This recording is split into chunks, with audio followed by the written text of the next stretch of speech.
생활을 해야 되니까 어떨 때는 부모님들 입장에서 이 집중 치료를 해야지 되는 것 같아요. 다른 엄마가 그러는데 집중 치료를 하면 되게 빨리 발달을 하는데 왜 그걸 안 하느냐. 치료실에 갔으면 그 얘기를 되게 많이 듣는다는 거야. 그래서 집중 치료의 목적이 뭐냐. 특정한 스킬을 굉장히 집중적으로 해서 아이가 그거를 빨리 습득을 하게 한다는 그런 목적을 이제 엄마가 생각을 하고 있는데 사실 그럴 수 있어요.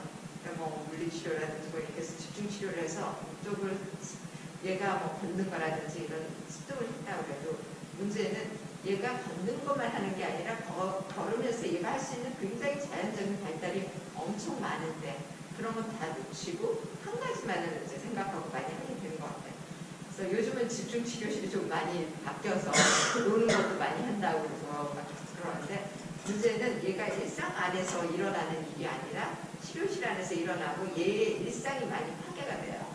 그래서 얘는 아침에 간식도 먹고 집에서 좀 편하게 있고 다른 아이가 옆에 있고 이러지 않는 상태에서 좀 편하게 있고 그리고 뭐 낮잠도 자야 되고 뭐 이런 얘의 스케줄, 가족의 스케줄이 파괴가 되면서 어떤 파괴라고 그걸 좀 무시한 채로 아이가 어떤 발달을 하고 있다는 그 자체가 아이한테는 되게 이제 힘든 면이 될 수 있고 그런데 그런 이제 스케줄을 무시한 채로 부모 아이 상호작용보다 치료사랑 아이 상호작용이 많이 들어가는 이런 걸 하게 되는 경우에 우리가 이제 아이가 일상 환경에서 그러면 어떻게 해야 될지를 잘 모르는 경우가 상당히 많아요. 그래서 가정 방문의 목적은 얘가 살고 있는 우리가 가는 시간은 일주일에 40분 1시간이지만은 얘가 살고 있는 24시간 365일을 우리가 이해를 할 수가 있고 거기에 맞춰서 아이가 발달하게 지원을 할 수가 있어요. 그래서 목적은 아이 발달 지원이에요. 그래서 그러면 수면 패턴에 문제가 많다. 그래서 수면의 문제 때문에 얘가 너무 힘든 거야. 특히 자폐애들 밤에 안 자요.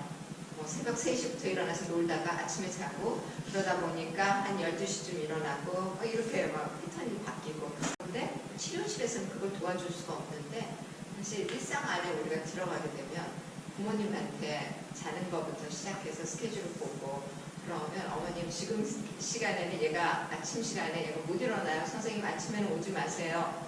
밥 먹고 점심 먹고 난 뒤에 2시 이후에 오세요. 그런 부모님 계세요. 그러면 우리가 스케줄을 어머님 아침에 한번 10시에 가서 그러니까 패턴을 바꾸려면 어느 시점에서는 이 패턴을 깨트리지 않는 이상 아니면 이렇게 변화를 시키지 않는 이상은 부모 혼자서 바꾸기가 되게 힘들어요. 그러면 우리가 오늘은 11시까지 갈게요. 가서 애를 깨우는 것부터 시작해서 어머님 저희랑 같이 해보세요. 특히 이제 그 감각통합에 문제가 있는 아이들 작업치료 선배님 어떻게 하면 좋을까요? 얘가 안 일어날 때 아이 각성시킬 수 있는 작업치료 선생님이 가지고 있는 감각적인 각성을 시킬 수 있는 방법을 부모님한테 얘기를 해주고 그런 이제 각성시키고 막 짜증나고 막 이랬을 때 얘가 자기 조절을 할 수 있는 또 지원을 해주고 이런 식으로 해서 패턴을 바꿔줄 수 있다든지 이런 것들이 일상 안에서 우리가 해줄 수 있고 치료실에서는 하기가 되게 힘든 부분들이 많아요.